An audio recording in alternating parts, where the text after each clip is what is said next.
Hello friends, welcome to Enlighten Space. आज है 21 जनवरी। तो चलिए देखते हैं आज की क्या है करंट अफेयर्स।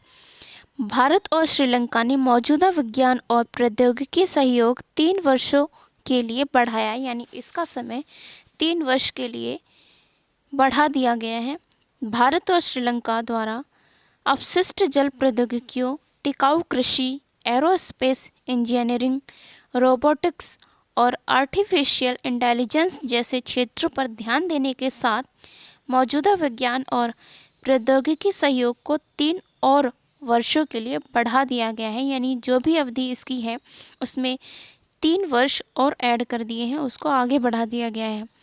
यह निर्णय आज भारत तथा श्रीलंका के बीच विज्ञान तथा प्रौद्योगिकी सहयोग पर संयुक्त समिति की 5वीं बैठक के दौरान लिया गया।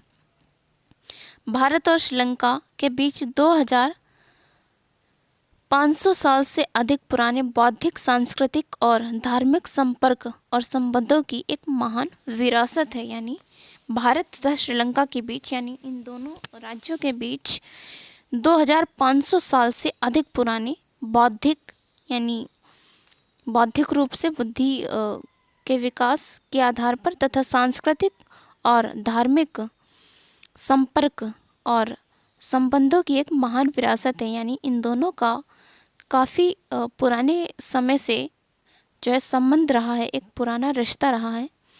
उन्होंने कहा कि हाल ही के दिनों में दोनों देशों के बीच शिक्षा, व्यापार और निवेश के क्षेत्र में सहयोग में वृद्धि हुई है। यानी निवेश के क्षेत्र में सहयोग में बढ़ोतरी हुई है, यानी बढ़ोतरी देखने को मिली है। मेडागास्कर की राजधानी में भारी बारिश, 10 लोगों की मौत और 500 से अधिक बेघर। मेडागास्कर की राजधानी, जिसे कि एंटानानारिवो में भारी बारिश से 10 लोगों की मौत हो गई है और 500 से अधिक लोग बेघर हो गए हैं। राष्ट्रीय जोखिम और आपदा प्रबंधन ब्यूरो के अनुसार वर्षा के कारण और भूस्खलन हुए हैं। वर्षा की वजह से, यानी बारिश की वजह से भूस्खलन हुए हैं, यानी भूमि का खिसकना एक तरह से हुआ है और सड़कें और मकान क्षतिग्रस्त हो गए, यानी सड़कों को भी काफ़ी नुकसान पहुंचा है।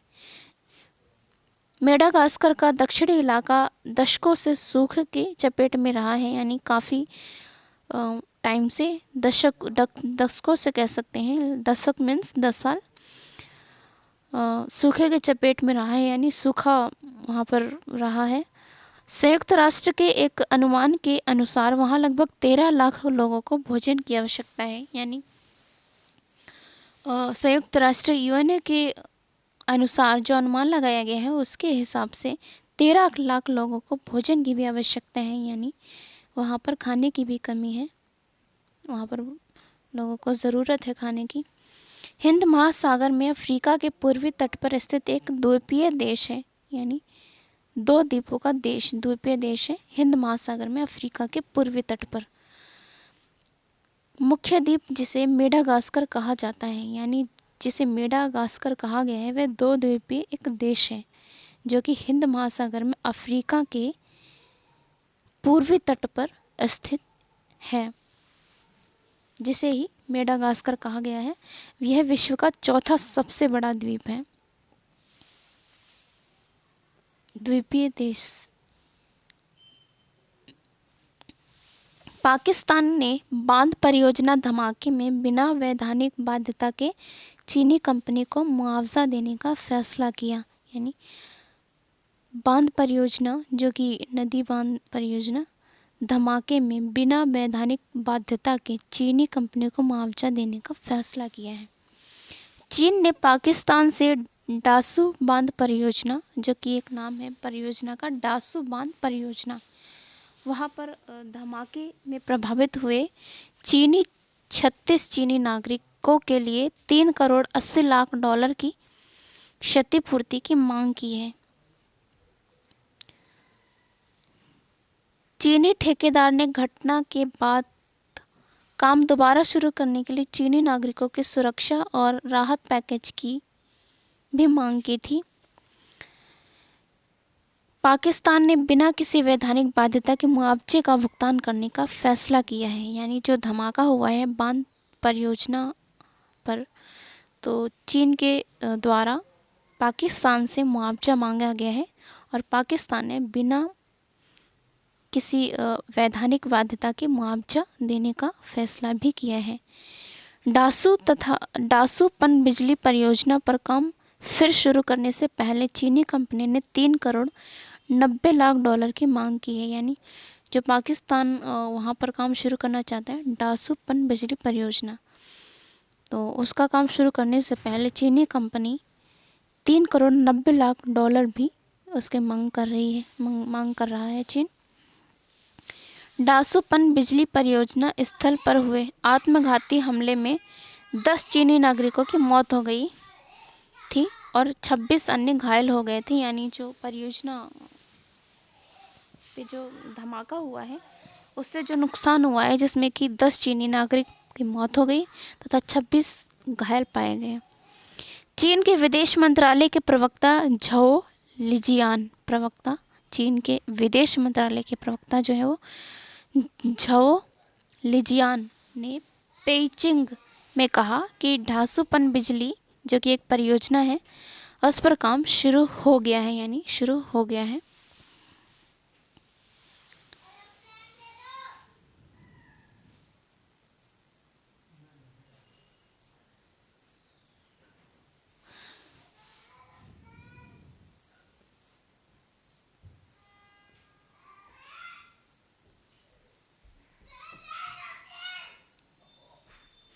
दुनिया भर की विमान कंपनियां अमेरिका जाने वाली अपनी उड़ानों के समय में फेरबदल कर रही हैं। यानी जो विमान की जो कंपनियां हैं, विमान को चलाने वाली कंपनियां अमेरिका जाने वाली अपनी उड़ानों के समय में फेरबदल कर रही हैं, यानी समय में बदलाव कर रही हैं।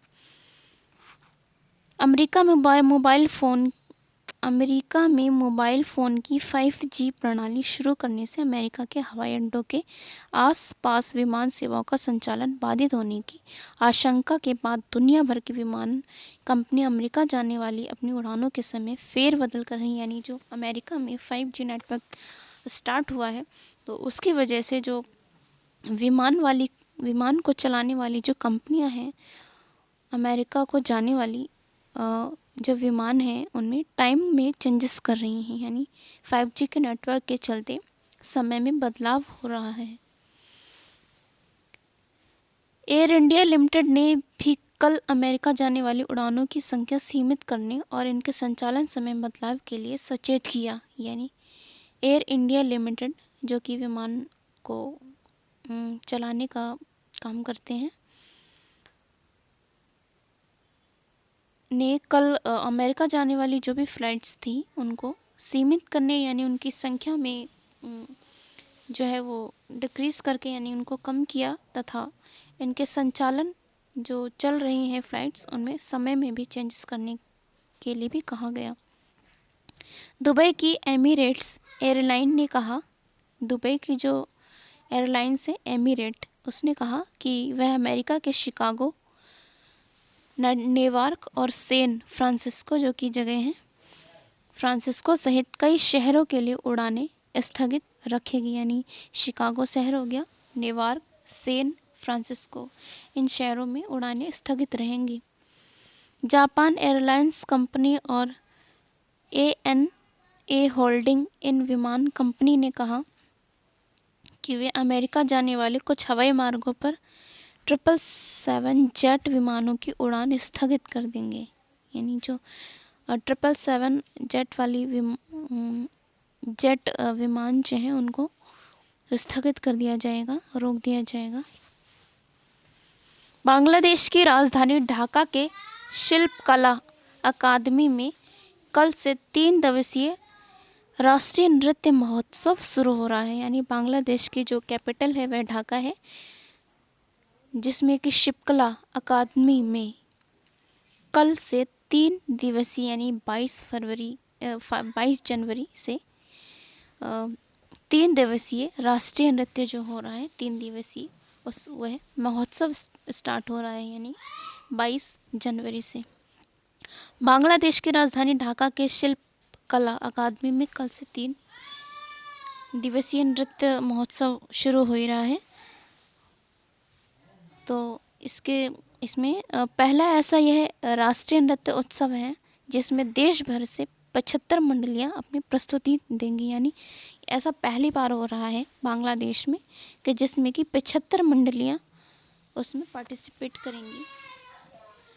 बांग्लादेश शिल्प कला अकादमी के महानिदेशक जिनका नाम है लियाकत अली लकी ने आज ढाका में, जो कि बांग्लादेश की कैपिटल है ढाका, उसमें मीडिया को जानकारी देते हुए बताया कि अकादमी लंबे समय से देश की 75 मूल नृत्य रचनाओं को तैयार करने का प्रयास कर रही है। यानी काफ़ी लंबे समय से यह प्रयास कर रही है कि जो 75 मूल नृत्य रचनाएं हैं उनको शामिल किया जाए। नृत्य उत्सव के तहत कुछ कार्यक्रम शिल्प कला अकादमी के राष्ट्रीय रंगमंच सभागार में होंगे, यानी कुछ कार्यक्रम भी होंगे उसके साथ, जबकि कुछ संगठन अपने अपने ज़िलों में भी कार्यक्रम आयोजित करेंगे और जो कुछ संगठन होंगे वह अपने ज़िलों में भी कार्यक्रम करेंगे। तालिबान के कार्यवाहक प्रधानमंत्री ने मुस्लिम देशों से अफ़गानिस्तान के मौजूदा प्रशासन को आधिकारिक रूप से मान्यता देने की अपील की। तालिबान के कार्यवाहक प्रधानमंत्री मोहम्मद हसन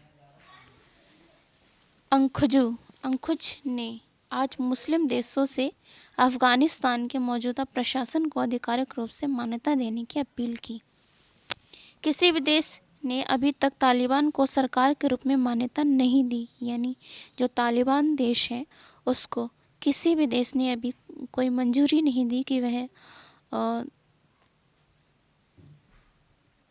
अभी तक तालिबान को सरकार के रूप में, यानी उसके गवर्नमेंट के रूप में किसी ने भी, अभी किसी कंट्री ने उसको मंजूरी नहीं दी है कि उसकी सरकार है तालिबान की सरकार। वे यह देखना चाहते हैं कि 1996 से 2001 तक सत्ता पर काबिज तालिबानी इस बार मानव अधिकारों के हनन के बारे में क्या विचार रखते हैं। यानी ये परखा जाएगा कि 1996 से 2001 तक वह काबिज तालिबानी जो है वो मानव अधिकार के हनन के बारे में क्या विचार रखते हैं, क्या सोचते हैं, यह भी देखा जाएगा। केवल 3 देश पाकिस्तान, सऊदी अरब और संयुक्त अरब अमीरात ने पिछले तालिबान सरकार को मान्यता दी थी। यानी केवल उन्हीं लोगों ने उन्हीं कंट्रीज़ ने मान्यता दी है जो कि उस कंट्रीज़ से बिलोंग करते हैं, जैसे कि पाकिस्तान हो गया, सऊदी अरब हो गया और संयुक्त अरब अमीरात, जहाँ पर मुस्लिम की संख्या ज़्यादा है, उन्हीं कंट्रीज़ ने मान्यता दी थी। हालांकि सरकार ने शासन में नरमी बरतने का वादा किया है, लेकिन उसने महिलाओं को बड़े पैमाने पर सरकारी रोजगार से बाहर रखा गया है। यानी जो तालिबान सरकार है उसने कहा है कि हम नरमी बरतेंगे, लेकिन उसने महिलाओं को बड़े पैमाने पर सरकारी रोजगार से बाहर रखा है, यानी रोजगार नहीं दिए हैं महिलाओं को, और लड़कियों के अधिकतर माध्यमिक विद्यालय बंद कर दिए हैं। सहायता पर निर्भर अफ़गानिस्तान मानवीय आपदा की चपेट में है। यानी जो तालिबान है वो सहायता पर निर्भर अफ़गानिस्तान, जो अफ़गानिस्तान को सहायता के आधार पर ही वह अपना कार्य कर रहा है। सो इस समय उसे मानवीय आपदा की चपेट में है। यानी जो मानवीय आपदा, जो भी मानव अधिकार में जो भी लोगों को प्रॉब्लम्स होती है, तो उस तरह की उसे प्रॉब्लम भी हो सकती है। देश में नौकरियां नहीं हैं और बड़ी संख्या में सरकारी कर्मचारियों को वेतन नहीं मिल रहा है। संयुक्त राष्ट्र ने चेतावनी दी है कि आधी आबादी के लिए भोजन की कमी हो सकती है। यानी नौकरियां भी कम है और बड़ी संख्या में सरकारी कर्मचारियों को वेतन भी नहीं मिल रहा है, तो इस वजह से आधी आबादी को भोजन की कमी हो सकती है।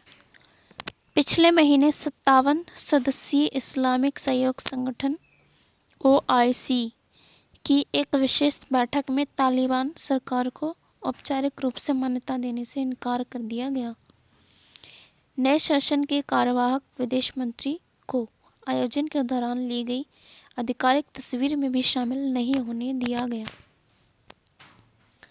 पिछले महीने 57 सदस्यीय इस्लामिक सहयोग संगठन की जो बैठक हुई उसमें एक तालिबान सरकार को औपचारिक रूप से मान्यता नहीं दी गई तथा नए शासन के कार्यवाहक विदेश मंत्री को आयोजन के दौरान ली गई आधिकारिक तस्वीर में भी शामिल नहीं किया गया। भारत और इजराइल ने तकनीकी नवाचार कोष 14F के दायरे को व्यापक बनाने पर विचार विमर्श किया। जो नवाचार कोष 14F जो एक तरह की तकनीक है, तकनीकी नवाचार कोष 14FA, उसको व्यापक बनाने पर विचार विमर्श किया, यानी बड़ा विस्तार करने के लिए उसमें विचार किया गया है, उसका और विस्तार हो। भारत और इजराइल ने औद्योगिक अनुसंधान और विकास के क्षेत्र में सहयोग बढ़ाने के लिए तकनीकी नवाचार कोष 14FA के दायरे को व्यापक बनाने यानी उसे बड़ा करने में विचार किया गया है। दोनों देशों के विशेषज्ञों के बीच कल हुई वर्चुअल बैठक में 55 मिलियन अमेरिकी डॉलर की 3 संयुक्त अनुसंधान और विकास परियोजनाओं को मंजूरी दी गई है। इनमें स्वास्थ्य सेवा के लिए नैनो सेंसर तकनीक के उपयोग, मच्छरों के नियंत्रण के लिए जैविक समाधान, उपचार, उपग्रह संचार, कृषि और पर्यावरण जैसे क्षेत्र शामिल हैं। यानी सेंसर तकनीक के उपयोग, मच्छरों के नियंत्रण के लिए जैविक समाधान, उपग्रह संचार, कृषि और पर्यावरण जैसे क्षेत्र इसमें ऐड किए गए हैं जिन पर चर्चा हुई है। भारत और डेनमार्क हरित हाइड्रोजन सहित हरित ईंधन पर संयुक्त अनुसंधान और विकास कार्य शुरू करने पर सहमत हुए। यानी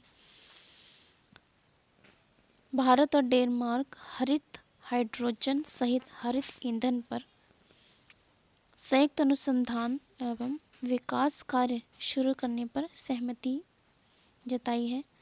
इस महीने की 14 तारीख को संयुक्त विज्ञान और प्रौद्योगिकी समिति की बैठक के दौरान दोनों देशों की राष्ट्रीय राजनीतिक प्राथमिकताओं और विज्ञान, प्रौद्योगिकी तथा नवाचार के विकास पर चर्चा हुई। यानी दोनों देशों ने मंजूरी दे दी है कि संयुक्त विज्ञान तथा प्रौद्योगिकी समिति की बैठक के दौरान दोनों देशों की राष्ट्रीय रणनीति, प्राथमिकताओं और विज्ञान, प्रौद्योगिकी तथा नवाचार के विकास पर चर्चा हो। समिति ने जलवायु सहित मिशन संचालित अनुसंधान, नवाचार और प्रौद्योगिकी विकास पर द्विपक्षीय सहयोग के विकास पर भी जोर दिया है। पिछले 7 साल सबसे गर्म रहे। संयुक्त राष्ट्र ने पुष्टि की है कि पिछले 7 साल सबसे गर्म रहे हैं। यानी उसके द्वारा जानकारी दी गई है कि पिछले 7 साल सबसे गर्म रहे। संगठन के अनुसार ला नीना मौसम की घटना के शीतकालीन प्रभाव के बावजूद 2015 के बाद इन 7 वर्षों में 2021 में तापमान सबसे अधिक बना रहा।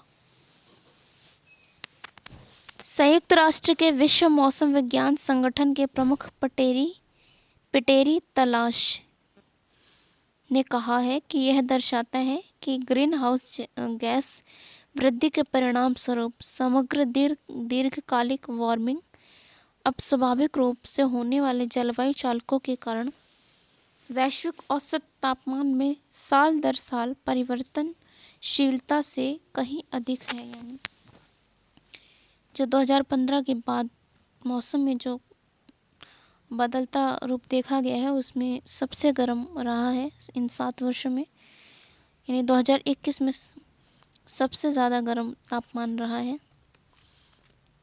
जिसमें ग्रीन हाउस गैस वृद्धि के परिणाम स्वरूप तथा समग्र दीर्घकालीन वार्मिंग यानी लंबे समय तक वार्मिंग का होना, जिससे कि जलवायु चालकों के कारण वैश्विक औसत तापमान में साल दर साल काफ़ी बदलाव हुआ है, काफ़ी बढ़ोतरी हुई है तापमान में। माल्टी की नेता रॉबर्टा मेट्सोला को यूरोपीय संसद का अध्यक्ष चुना गया। यानी जिनका नाम है माल्टी की नेता रॉबर्टा मेट्सोला। माल्टा एक कंट्री है। माल्टी की नेता रॉबर्टा मेट्सोला, इनको यूरोपीय संसद के रूप में चुना गया है फिलहाल। माल्टा की नेशनलिस्ट पार्टी की नेता रॉबर्टा मेट्सोला को यूरोपीय संसद का अध्यक्ष चुना गया है। वे इस पद पर निर्वाचित होने वाली तीसरी महिला हैं। यानी इससे पहले 2 महिला नियुक्त हो चुकी हैं, यह तीसरी महिला है। सुश्री मेट्सोला गर्भपात विरोधी रुख को लेकर विवादों में रही। इसके बावजूद यूरोपीय संघ के सांसदों ने उन्हें अध्यक्ष चुना। यानी इसके बावजूद भी उन्हें प्रॉब्लम रही, इसके बावजूद भी उनको चुना गया अध्यक्ष के रूप में। यूरोपीय संघ के सबसे छोटे सदस्य देश की 43 वर्षीय मेट्सोला अब तक की सबसे युवा अध्यक्ष हैं। जो यूरोपीय संघ का सबसे छोटा सदस्य है, उस सदस्य देश की 43 वर्षीय मेट्सोला, जिनकी उम्र 43 वर्ष है, मेट्सोला अब तक की सबसे युवा यानी कम उम्र की अध्यक्ष हैं। उन्होंने डेविड सासोली का स्थान लिया है, जो कि उनसे पहले डेविड सासोली थे, उनका स्थान लिया है, जिनका पिछले सप्ताह अचानक निधन हो गया। प्रधानमंत्री नरेंद्र मोदी ने मॉरिशस के प्रधानमंत्री के साथ भारत की सहायता से बनी सामाजिक आवास परियोजना का उद्घाटन किया। मॉरिशस के प्रधानमंत्री के साथ श्री नरेंद्र मोदी ने भारत की सहायता से बनी सामाजिक आवास परियोजना का उद्घाटन किया। प्रधानमंत्री जी ने कहा कि भारत और मॉरिशस इतिहास, संस्कृति और भाषा तथा हिंद महासागर के साझा जल के आधार पर जुड़े हैं। यानी जो मॉरिशस इतिहास है वह संस्कृति, भाषा तथा हिंद महासागर के साझा यानी आपस में जल के आधार पर जुड़े हुए हैं। उन्होंने कहा कि दोनों देशों के बीच मजबूत विकास से आपसी साझेदारी आज सुदृढ़ हुई, इसकी वजह से मजबूत हुई है आपस में साझेदारी।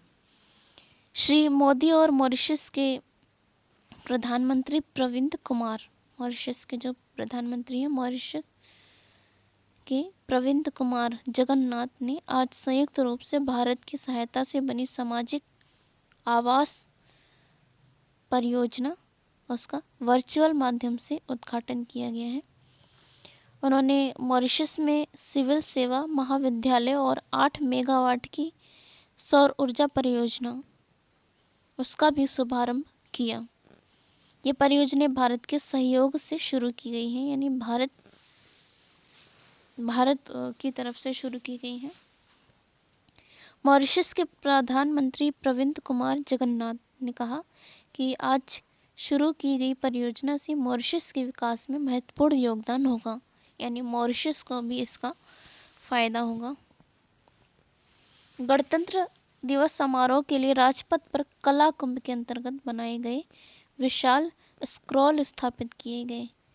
यानी जो राजपथ पर गणतंत्र दिवस का जो समारोह होगा 26 जनवरी को, उस पर कला कुंभ के अंतर्गत जो विशाल स्क्रॉल बनाए गए वह स्थापित किए गए हैं, जो कि देखने को मिलेंगे।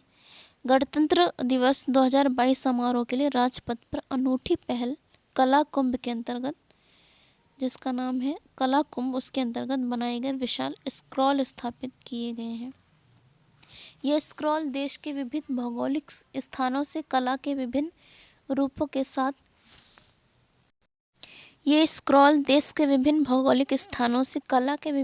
के साथ राष्ट्रीय गौरव और उत्कृष्टता प्रदर्शित करने के लिए कला की क्षमता का विश्लेषण करते हैं। यानी जो स्क्रॉल्स हैं उनके द्वारा जो है उनकी राष्ट्रीय गौरव विभिन्न रूपों के साथ राष्ट्रीय गौरव और उत्कृष्टता प्रदर्शित करने के लिए कला की क्षमता का विश्लेषण करते हैं, यानी काफ़ी अलग तरह से दिखाई देंगे। संस्कृति मंत्रालय और रक्षा मंत्रालय की अनूठी पहल है, यानी उसके द्वारा यह पहल की गई है। विभिन्न क्षेत्रों के स्थानीय कलाकारों द्वारा शानदार स्क्रॉल को चित्रित किया गया है, यानी अलग अलग तरह के क्षेत्रों के स्थानीय कलाकार जो हैं उनके द्वारा स्क्रॉल को बनाया गया है। इनमें बड़े पैमाने पर स्वतंत्रता संग्राम के गुमनाम, जिनका नाम नहीं लिखा गया, नायकों की वीरता की कहानियों को भी चित्रित किया गया है, यानी नाम नहीं दिखाया गया है।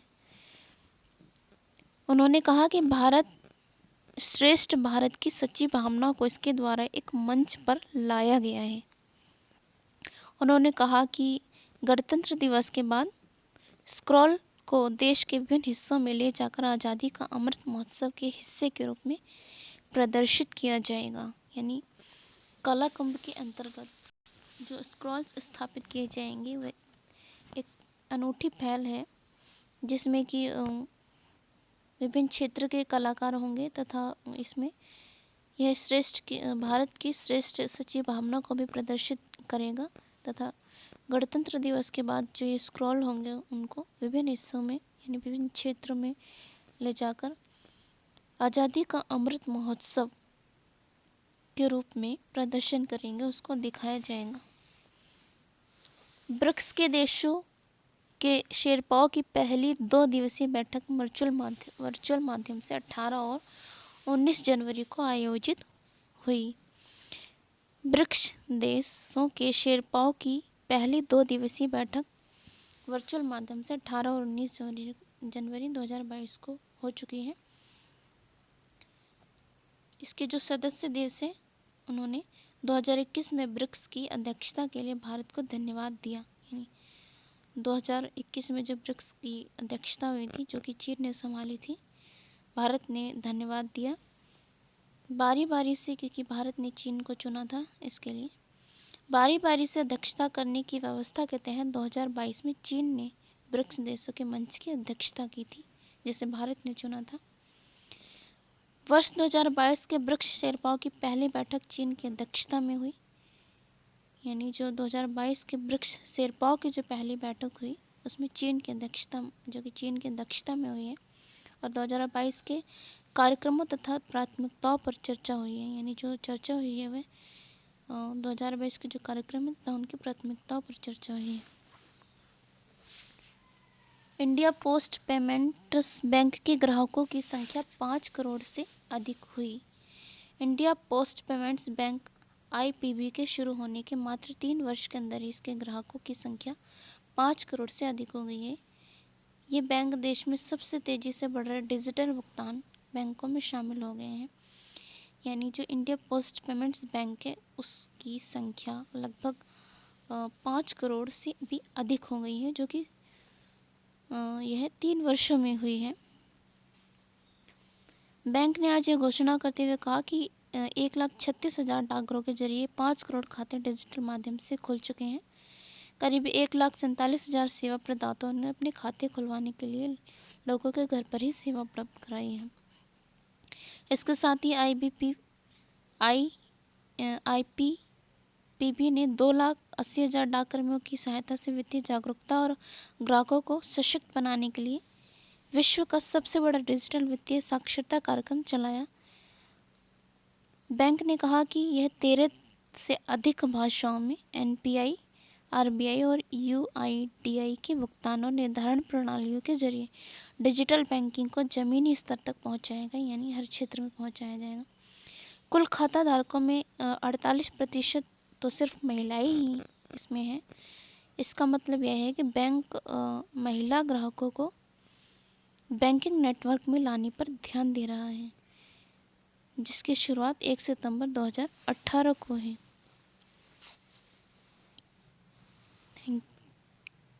तो फ्रेंड्स, ये थी आज की करंट अफेयर्स, जिसमें कि हमने टॉपिक्स डिस्कस किए।